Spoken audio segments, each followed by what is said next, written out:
Good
evening.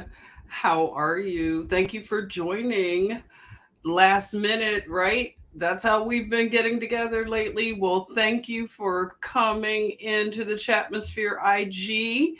What's up, IG? You said rant time? I don't think this is going to be a rant, okay? I'm not expecting it to be, but you never know. You never know, right? Molly, welcome, Molly. No MSM, just Professor. I love you, Molly. Hey there, Penny. Good evening. Good evening. Thanks for hanging out. Tina, how are you, Tina? How's it going? Karen, thanks for coming by, Karen. Our beautiful Harlem Sentinel is God's child is here. That's right. What are you asking, IG? Jen, what's the deal with FDA authorizing? Ah, really? Authorizing it like in a different authorization, not the emergency, but some other deal? I'll have to catch up with that information. I'll go to Twitter, right? Let's see what they're saying about it. I'll check it out, okay, IG? Thank you. If you see hands flying, you already know the manager is here, okay? The manager just did not want to go to sleep at the hour that I chose, okay? So we'll be hanging out with the manager. So thank you for your patience up front. Okay, so tonight I want to talk about the Freaknik. I don't expect a lot of you to know about what I'm talking about, but it'll be education, okay? So just bear with us. The ones that know what this foolishness is all about. You may have caught maybe a byline, headline, come across something talking about a documentary that will be coming out regarding an event, and they're focusing on the year 1994, and I want us to put our tinfoil hats on. Why do you think 1994 was so important? I have an idea, but make sure I'm remembering this correctly. What happened in 1994 other than the Freaknik, according to historians, revisionist historians, okay? So it's going to be quite a lot of revisionist history going on. And I'm still trying to figure out what is really going on here because it's odd. Sometimes the people in the background, when you start getting the list of the people, it starts to look a little odd. So let me see. I wanted to go in. I want to look this up. 1994. Was that the OJ? No. Was it OJ? What happened in 1994? Anybody? I think it was the OJ trial. Yeah, the police chase, 1994. Okay, so let's definitely look at a few things going on and why is 1994 so interesting. Okay, so it is correct. 1994 is when the O.J. Simpson case and the car chase with the white Bronco happened. And another thing that I want to make sure we connect is the 1994 crime bill authorized by yours truly, Mr. Joe Biden. So we have a lot of things that are coming back full circle. Now, they want to revisit this Freaknik 1994. And just to let you all know, Freaknik is an event that used to happen in Atlanta. And you may have heard about it. It was sort of a local issue. And it's nothing more, nothing less than a big debauchery party of like just let your inhibitions go. Typical spring break behavior that we started to see a lot of during those years. And it's interesting to look back on culture and just kind of figure out where we were in the culture and what was happening. And now it starts to look a little more sinister from the standpoint of all of these things going on. I'm really putting my tinfoil hat on. Do you know about it, Tina? You said freaky picnic. And you know what? Listen, the freaky picnics are nothing new. In fact, if you look at the Greek origins, the picnics, okay, I put in origins just in the search, okay, so don't get scared. It was on the chat GPT. If anybody, I'll give you an opportunity to let me know if you're afraid of the AI, but I put it on into the AI and asked, what is the origin of the Greek picnic? And it's what we knew. It's Greek, of course, Greek culture, tradition. It means merrymaking. It's a festival, celebration of life, good times with family and friends. That doesn't sound so bad, right? Now, it could also, be outdoors. That's mainly the thing. It's outdoors. You eat and drink and socialize. Religious festivals, and I talked about this on the main channel, the Dionysian festivals, which were to celebrate the god of wine and fertility. So in modern times, Greek picnics are still a popular way for Greeks to celebrate life and enjoy each other's company. So it's, abundance of food, wine, music, and dancing. Now, they're talking about Greeks that are from the islands, the Greek islands. Okay, talking about the typical dishes, and we love Greek food, probably a lot of us. Now, I wanted to find out why the Black fraternities and sororities have Greek picnics. So they talk about the Divine Nine, which is the National Pan-Hellenic Council. So they've adopted these Greek traditions. So you know about the Black sororities and fraternities. We've gone over that. I don't want to get too detailed into the fraternities and sororities, but this is pretty much where this is going. If you hadn't seen that connection, so it goes into the organizations, which are Greek letter organizations established in American colleges and universities during the late 19th and early 20th centuries. So one of the traditions is the concept of the Greek picnic. For Black fraternities and sororities, Greek picnics serve as a way to promote unity, fellowship, and community among members of their respective organizations. So their annual events, let's see.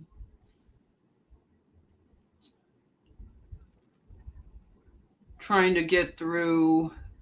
Now, Freaknik. So we're talking Greek picnics, and you said, where all the men at? Yeah, where are the brothers at? They haven't showed up into the chatmosphere. Let's see what's happening. Is there a game or something on? Not sure. So these Greek picnics go on in smaller local communities. In fact, we had a Greek picnic, and I'm not sure if it still goes on in Philadelphia, at the Plateau, which is part of Fairmount Park. And it was I guess, the first one of its kind. And it was pretty big. Now, I attended the Greek picnic in Philadelphia, the Plateau, a few times, not a lot. I think maybe 2 times. I was allowed to go with my cousins, and we were just aspirational, because everybody was older than us, by a couple or so years. And we were just so impressed with these older kids, and they were in college, and oh my goodness, we were on our way to college. So it was one of those things for us, looking up to older people, wanting to be grown up. So it was nice to go to this Greek picnic. Now, when I went to the Greek picnic, my first times in Philadelphia, it was just somewhere where you would walk up and down and talk to people, tailgate kind of situations, and people had food and just talking, and some people playing football or soccer, whatever, frisbee, beautiful park. And that was the extent of it. It would go all the way through the day, people driving, you remember Will Smith and his song. And that's just how it is at the Plateau. You mainly wanted to show off your car and drive very slowly. So people, that was the initial vibe of these things. And that's what I want to share, my memory of that type of, stuff.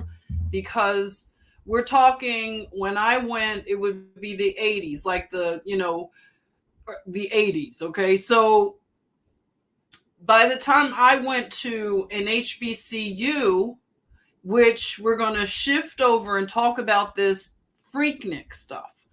Now, the Freaknik, when I looked up the origin, because there are a lot of different stories, I'm not really sure until the documentary comes out. I'm just going by my just little bit of research here and memory. So the Freaknik was an annual, and it says was, so it's not going on anymore, was an annual spring break event. So it ties in with the spring equinox and everything, these sort of festivals that date back to these Greek and Roman cultural things. So it originated in Atlanta, Georgia in the 1980s and lasted until the late 1990s. And it was a large informal street party that drew tens of thousands of predominantly African-American college students and young adults from across the country. Now, during Freaknik, participants would converge on Atlanta's historically Black neighborhoods, particularly around the campuses of historically Black colleges and universities, or as they say, HBCUs, such as Morehouse College, Spelman College, which I attended, and Clark Atlanta University. The event was characterized by loud music, dancing, drinking, and other forms of revelry. Over time, Freaknik became increasingly controversial due to issues such as traffic congestion, public safety concerns, and allegations of crime and SA. City officials and local residents also expressed frustration with the event's disruptive impact on the community. In response to these concerns, the city of Atlanta and other local authorities began cracking down on Freaknik, imposing stricter regulations and enforcement measures. Eventually, the event became less frequent and smaller in scale, and it is no longer held in the way it was during its heyday. Today, Freaknik is remembered by many as a cultural phenomenon that reflected the spirit and energy of a particular time and place in African American history and popular culture. It has also been the subject of artistic and cultural representations in music, film, and other media. Okay, so what I want to talk about in regards to this issue, let's see. Low riders. Yeah, similar kind of things. Exactly. Low riders in Phoenix in the 80s too. So these kind of things that you could recall. Low riders. I love to see the low riders when I lived in California. Just something that people wanted to show off their cars. Smaller in scale. Now, the Freaknik that happened in Atlanta, I went to probably the first Freakniks or whatever you would call it. Now, I thought the name was a little bit like, I didn't like Freaknik, like what the heck. So I recall going to a picnic, just real small. It was in a park in Atlanta, like I think it was over in Decatur. And it was just people were just having food, like cooking food, like a cookout in the park. So various college students from they called it the Atlanta College Center at the time. And we got together and just hung out in the park. Nothing was happening. It was small, nothing glamorous to it, just something that you would do in college. Now, whatever happened at night, I'm not sure. I went to the day event, the picnic. And this is when it was just, like I said, in a small park. What it turned into by the time I graduated, like I took some time off of college, but when I graduated nursing school by the time 1991 or whatever, I wasn't interested in those kind of events. So I didn't know what it had become in terms of like how drastic it changed from just having a little picnic in the park to now the entire city of Atlanta is completely in like grid, like locked down, because I was working now. I was a working person. So these kind of things were now impeding my life. So I worked at Crawford Long, Emory, downtown Atlanta, and I remember not being able to get to work because of Freaknik. So I was annoyed at it and I couldn't understand how it had become something where the entire city, like everything downtown, you can't drive around. Like, what is going on? So I didn't realize things had changed like they had. Now, just to let you all know, there's and excuse me, I'm still here. I'm gonna turn my camera off for a minute. Okay, so there's a controversy brewing right now with the Freaknik, okay? Because this Freaknik that they are focused on, which is the 1994 Freaknik, it has people, they're saying that a lot of women, professional women, are afraid that they are going to be seen in videos that are very salacious. Okay.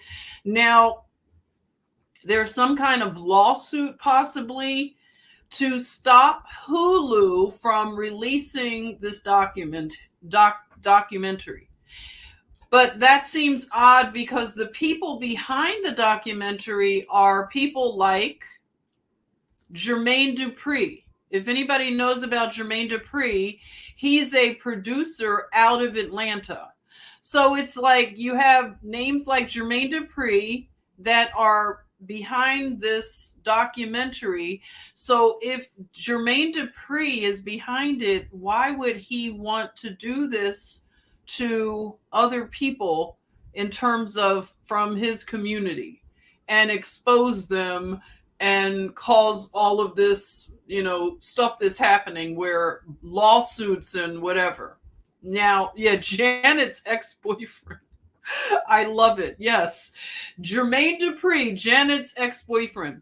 In fact, you know what? I thought I was wrong. I thought that Jermaine Dupri was the child of someone that started the SOS band. I had always heard that one of his parents had started the SOS band. Remember the great band SOS out of Atlanta? But no, when I looked up on the AI, it says that no, Jermaine Dupri is not the child of somebody who started the SOS band, but he is the child of a man. Let's see, his father's name is Michael Malden. He's a prominent music executive, and he worked with big names of, he was the CEO and founder of Columbia Records' Black Music Division. So he was instrumental in many names like MC Hammer and all kinds of stuff like that. So he's also from Philadelphia, which was interesting. So many people from Philadelphia. But yes, Jermaine Dupri, I had to have that corrected for the record that he's not the child of one of the SOS band people, but he is the ex-boyfriend, like IG says, of Janet Jackson. Yes. So I'm just wondering if this is one of those things where they pretend to, I don't know, whether drum up controversy. So of course it will bring in more sales. Is that what we're witnessing? Are they playing in our face? Tell me, is that what they're doing? But I can also understand that there is a amount of anxiety, let's say, with professional people who are now on camera. So we look at the culture shifts and the things that were happening. It was easy to have a handheld camera. You remember the big camcorders? And now a lot of people could have these camcorders, and they were filming people at these, just whatever they were doing out in the streets. Okay, so they brought this to the streets of Atlanta. I remember Peachtree Street was just like a parking lot.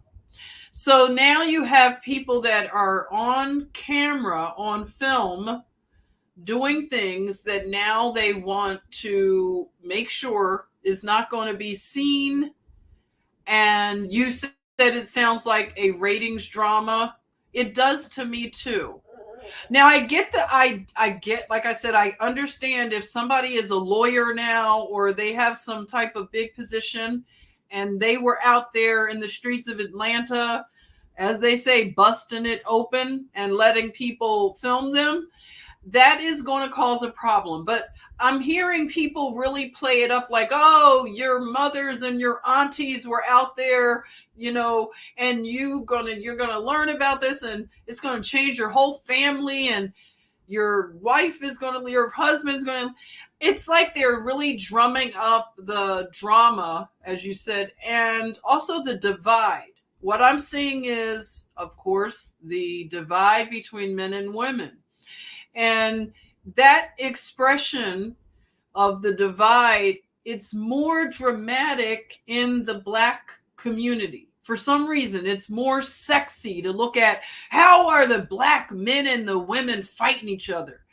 It's really odd. It's I've been watching this and I'm telling you over the years, it's really strange, okay? That it's a lot of obsession over Black people doing certain things like the okay, on Twitter, somebody brings up a good analogy. Like they're saying, okay, what about the girls gone wild, right? Remember Joe, what was his name? The Kardashian friend, the guy Joe Francis. Do you remember Joe Francis? And Joe Francis basically made a lot of money off of the spring break genre, we can call it, where there are parties going on during spring break, and women, it's mainly women, let's be for real, because we need to talk about these things. And that's why I wanted to talk about it in this group, because it might be something that a lot of you aren't aware of, but it relates, because it's not so much a racial thing as it is a thing that we have to be honest about our culture. That's the bottom line. We have to be honest about it, and we have to also understand that there are consequences to behavior. This is something in our society that is like a bad thing to say. And a lot of people will be up in arms about talking about consequences. So this is just, we're in a flop type of situation in society. Okay, so now the Girls Gone Wild stuff dipped into what you would call corn. You know the terms, right? Corn. So this was corn, and it was college aged women and young women, if you want to say girls. And you call it Girls Gone Wild. Now, Joe Francis did go to jail for various things. I'm not sure if you all know his rap sheet. I'm not really sure the things that they got him on, but he was a character that when you started learning more about him, you realize he was exploiting women. And at the time, it was allowed to do some of these things. I mean, it's weird now to see. So we can give credit to some of these movements that started to expose behavior. And these things need to be exposed and talked about. Now, this idea of having women and they're drinking and they're on other substances, and they are now being filmed doing things that, yeah, 20 years from that time, they're not going to be proud of it. Now, these tapes were sold, and I guess they had to sign some form of release. I'm not sure how that went. If any of you all know, did they have to sign anything? Did they get paid at all? Not sure, but I know that Joe Francis made a lot of money off of these Girls Gone Wild tapes. Then you had even, I think, what's his name? Snoop Dogg got involved with some of that. Okay, so there are a lot of people who are probably hoping their names don't start coming up, because they try to just make it about the women that were involved in things. But now it's starting to look bad when you look back on these tapes and you see the young men grabbing women and doing all kinds of horrible things. And the women are being blamed because they were wearing provocative clothing. Okay, so it's a lot of horrible things going on in terms of the cultural shifts that were happening. Now, when I think back on these days, I was pretty, like, appalled and shocked at some of it. I didn't like where things were going. I could see that women were being objectified a lot in music and the videos, and you probably remember this stuff. And I didn't like it at all. Now, a lot of times when you don't like things and you start to voice it, you're told to shut up, right? You're being judgmental. Who cares what you think? And you do shut up sometimes. You go along with it and just act like it doesn't, bother you. And now it's interesting to look at the reaction to this documentary. Now I'm gonna read from, it's I picked Black Enterprise because of its business nature. Um, so let me see if I can share the screen, because I want to show you behind this. Stand by. I think I'm having. Can you still hear me?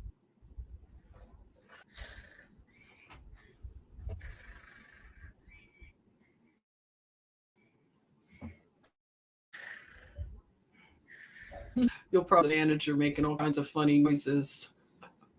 Still awake. Can you that? Okay, let me share my screen. Hey, Jamie, welcome. Yeah, that is Spike Lee. Spike Lee attended Morehouse College. So I recall Spike Lee. He was a little older than me, but I recall him. Well, he remembered school days if you saw any of Spike Lee's movies. And that movie coincided with, they were saying, one of the first Freakniks. Okay, you all heard me. Nothing going on. Okay, good. The sound is good. Okay, good, good, good. Okay, so this here is, and it reads, whoop. There it is. The professionals reportedly filing lawsuit to stop release of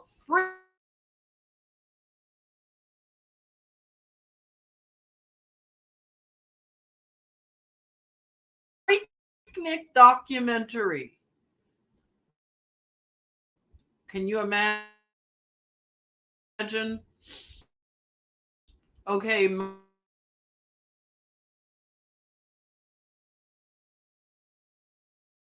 my system is freezing on 94. Remember, I want you all to help me going on with the 1994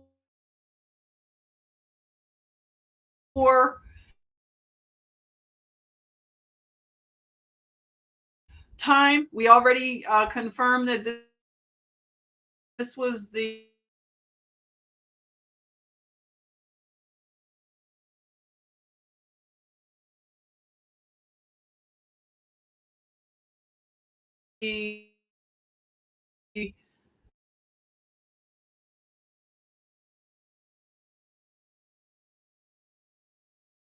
oh, that was authored. Old. 1 minute. I think I'm freezing. How am I doing here? So we were told that this women's movement was a good thing. In retrospect,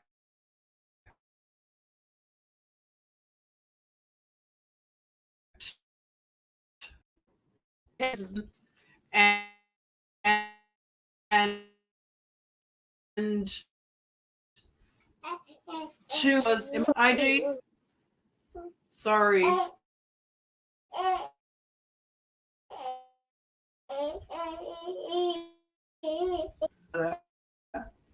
You just want to hang out and listen because you. Wow. I miss anything.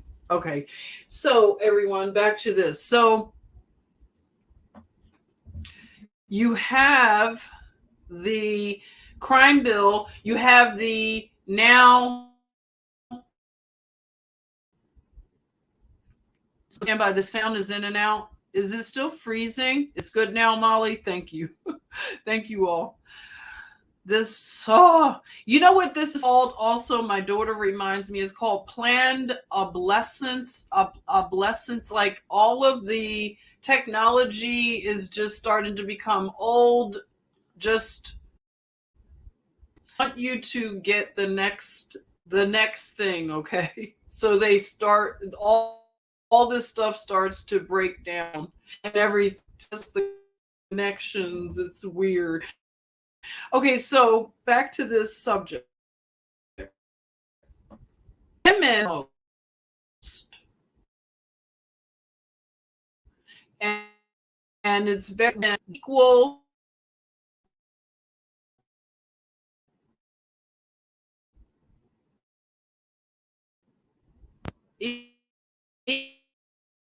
Equal. What is okayed by the people don't want to say. 1 minute. I'm freezing. It's still freezing.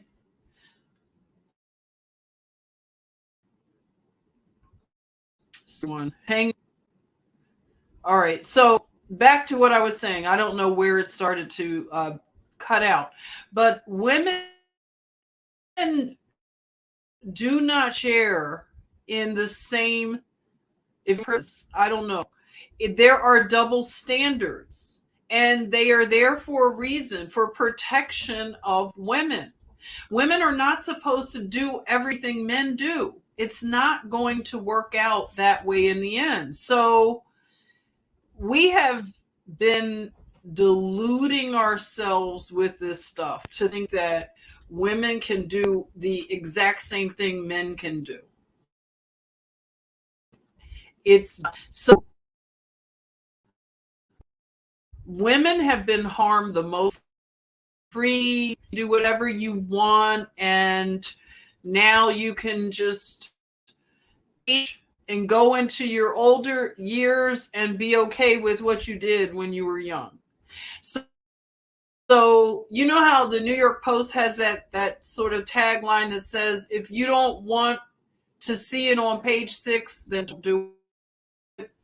That's sort of how life is. If you don't want it, then it's probably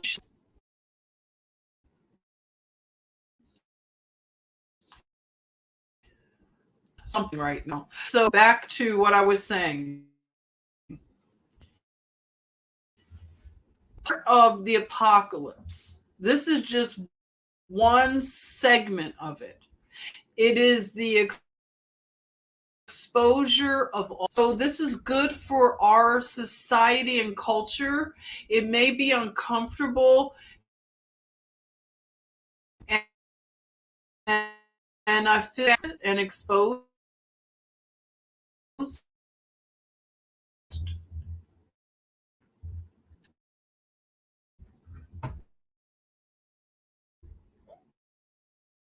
You all.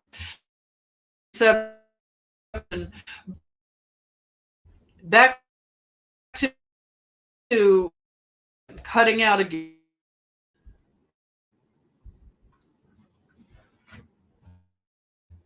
All right. So we've been lied to by so many just aspects of our conditioning, and now women have to be honest with ourselves, and we have to realize what these agendas have done ultimately to us. They have left us vulnerable. So now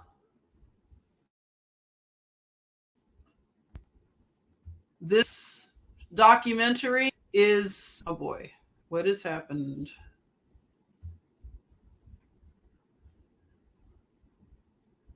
Stand by, please. I'm having some weird technical problems here.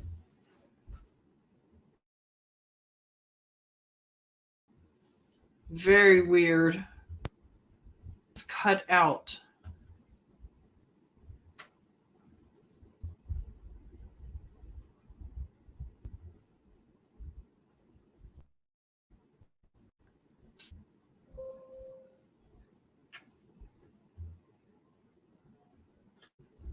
Bear with me.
Hello?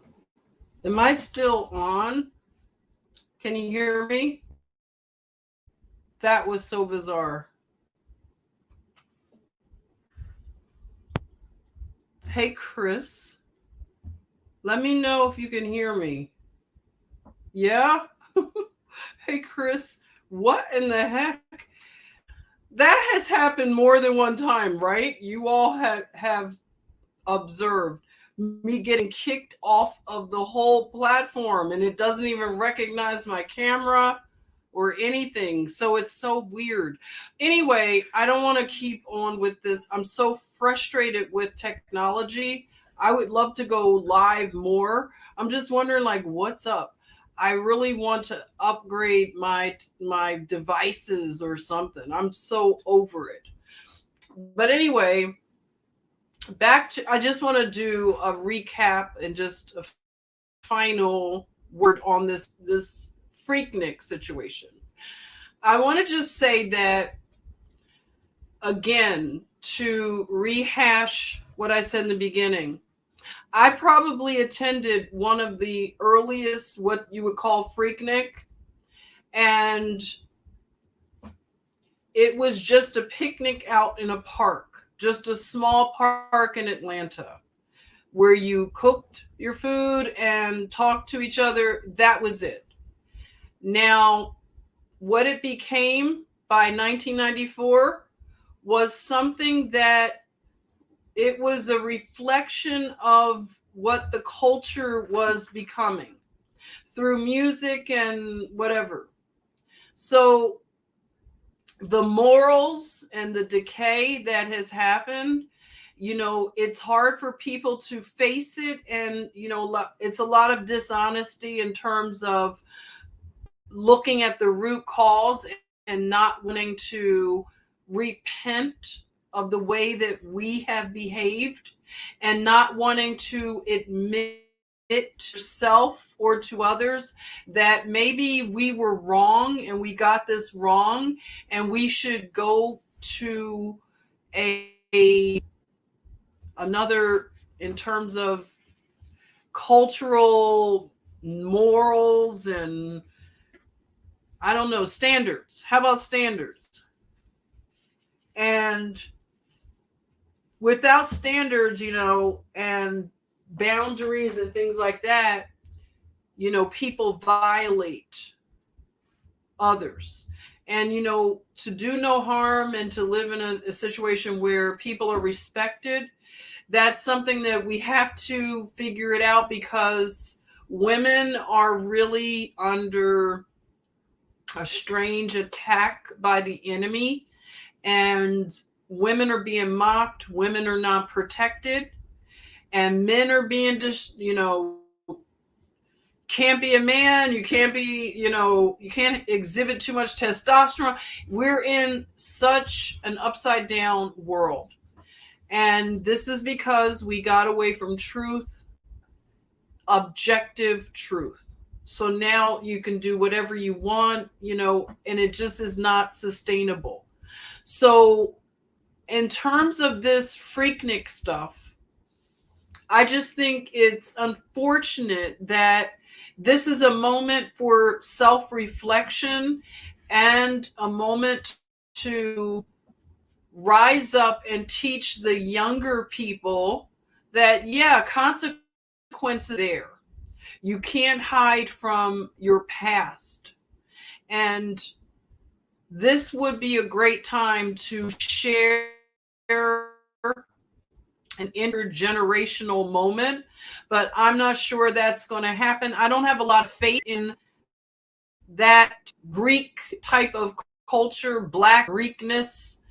As I say, I'm Black Greek adjacent. I never pledged, and I sabotaged every opportunity to pledge. But I see it as God was keeping me from it and protecting me from it.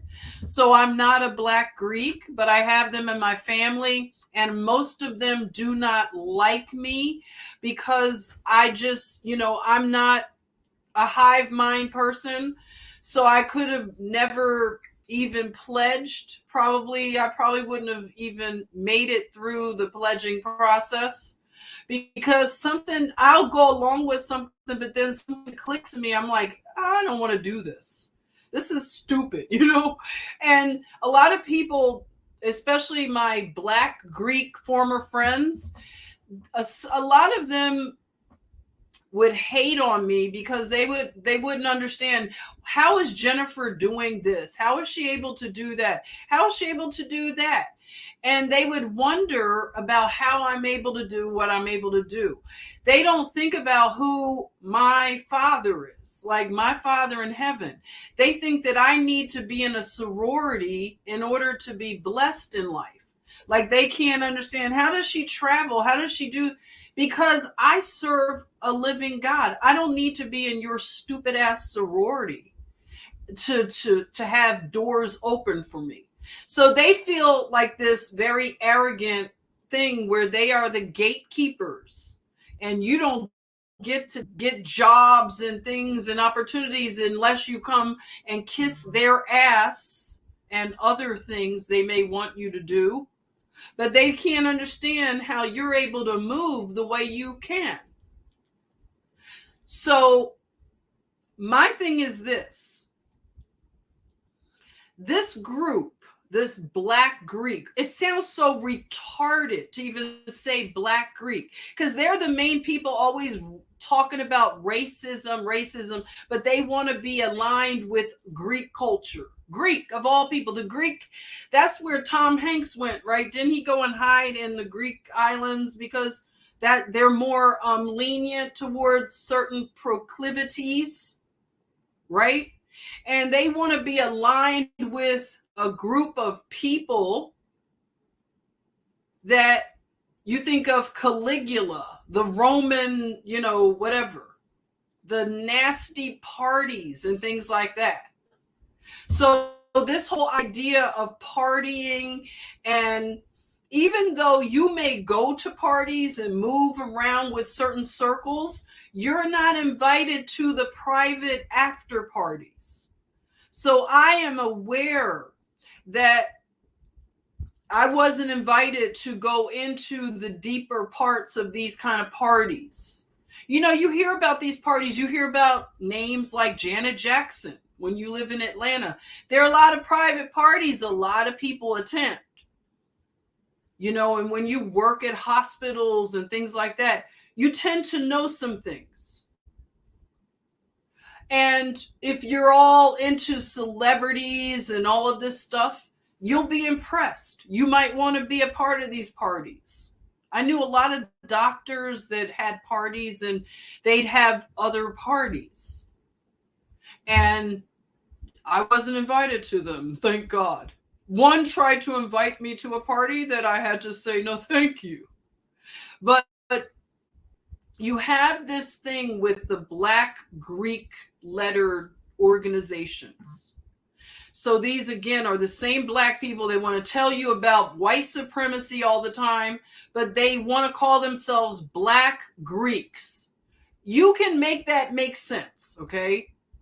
But the culture is degenerate. They always want to tell you they're doing great things for the community because they have to do good things. I mean, that's what they're chartered to do, whatever.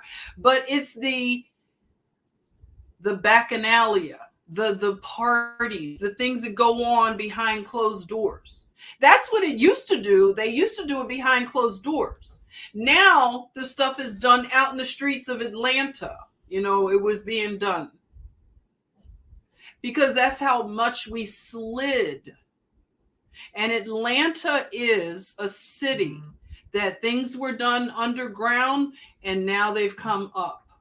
Now, I've been around Atlanta since the 70s, and I remember the city being very sleepy, small, but, a lot of promise it had to it. And the city exploded in numbers. By 96, the 1996 Olympics, the city was just bursting at the seams. And I don't like the city anymore. When I'm in Atlanta, it's just, have to be there, but I don't like it at all. Some things I like. I try to be positive, because I have to be in Atlanta, but it's changed a lot. A lot. It's now the Hollywood aspect to it. And it's going to be interesting to see this. I'm going to watch the documentary just from, I want to see how they handle the historical part of it and whatever.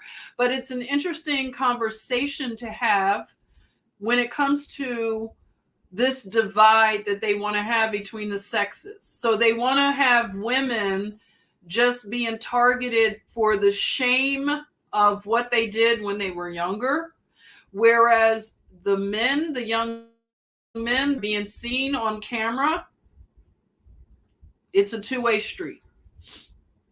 And it's going to see, this is the apocalypse. So everything is being exposed, from little things to big things. So people are going to either get on board with where we are in history and to know that there is a God on high that watches everything. You know how they say your whole life will be like played like a film? And that's for all of us. It's a humbling thing. If you've had everything filmed that you've done, would you be afraid of that being shared? That's with all of us. We have to think about what we're doing and not maybe 10 years down the line, we'll have some regrets, tattoo regrets. You saw Black China, she's taking a freaking Baphomet off of her ass. She had a Baphomet tattooed on her ass. You've got to fall pretty low to do something like that. But at the same time, we celebrate people who are repenting. She has repented. She's changing her whole life around, removing these tattoos and doing it publicly. I have to give her some credit for it. I can't judge it in terms of it being sincere. I'm just saying, if it kicks off more people doing it, I think it's a good thing. But we have to know that our life is not lived in secret. We may think that these secrets are never going to come out, but we've been warned about it. We've been warned that this day would come. So it's good to have these conversations. So I hope that some people will start to realize that we are in the final days of this Babylonian system. And a lot of people are going to have to renounce and denounce some of these things, these oaths they've taken, these organizations they're in, these black Greek things. It's a lot of people that are living the black Greek life. They are denouncing the demons that they have made oaths and ties, spiritual ties to. This is not a joke. I got people in my family that are proud to have bound themselves to these Greek gods and demons. And then they claim to be followers of Jesus Christ. They're Christians also. So it's a lot of batshit crazy stuff going on. And we live in such a batshit crazy society and culture that we have to start to come out of it, and He will heal our minds. But a lot of people are not going to come to that place where they can admit that we've all fallen short. This system is so sick. So back to Eden. That's right, Molly. I believe that everything happened in the garden and it's going to go back to the garden. A lot of lessons and decoding can be found in the garden. So that is where my heart is with, working locally and just making sure the next generation is on that, knowledge base, and they're learning more natural ways of living. And so, yeah, the first will be last and the last will be first. So this will be interesting. I just, I pray for a lot of people, hope they open their eyes to the truth and they start to renounce and denounce these sororities and fraternities. These things have not been what we thought they were. A lot of us, like me, who sabotaged my opportunities to pledge. I'm just so glad that I did. I'm glad I sabotaged these things or whatever. God kept me from it. But yeah, a lot of people, again, unfortunately, are on film doing things. And that's an unfortunate thing to have film out there. And, you're doing things that you're ashamed of now, and a lot of women want to I just want to speak to the women. A lot of women want to keep digging their heels in the sand with this feminist agenda. And they want to talk about this free love, your body, you can do whatever you want. You can, the whore culture and all this. And you see a lot of women who upheld these things like Amber Rose, and they're all regretting, a lot of them, their lifestyles that they want to glamorize. These things are not good in the end. They're not sustainable. And as you get older, you're not going to be proud of these things. So it's good to tell the younger women the truth, okay? And I hope a lot of women start telling the truth about it, sharing their stories, and they may be ashamed of it, but the only way to get through it is to just tell the truth and deal with the shame and regret. We all have to do it. A lot of us have regretted a lot of our, things we've done in our youth. So I want to thank you all. I'll end here because I'm just trying to think. I was going to share more about that article, but it's just the reception. I don't know what's going on. But other than that, I will keep you posted on Instagram and Facebook whenever I'm doing another live stream. I'm going to be rebranding this channel with just, different little things. I'm just working on some things behind the scenes. So I'll be changing up some things with the channel, but I'll keep you posted on that. And if you have anything that you want to share in the comments, I appreciate it. If you want to like the video, it helps. I want to start to see what the algorithm starts to do with the channel. So if you haven't subscribed, please go ahead and subscribe. Why not? Watch more of the content, okay?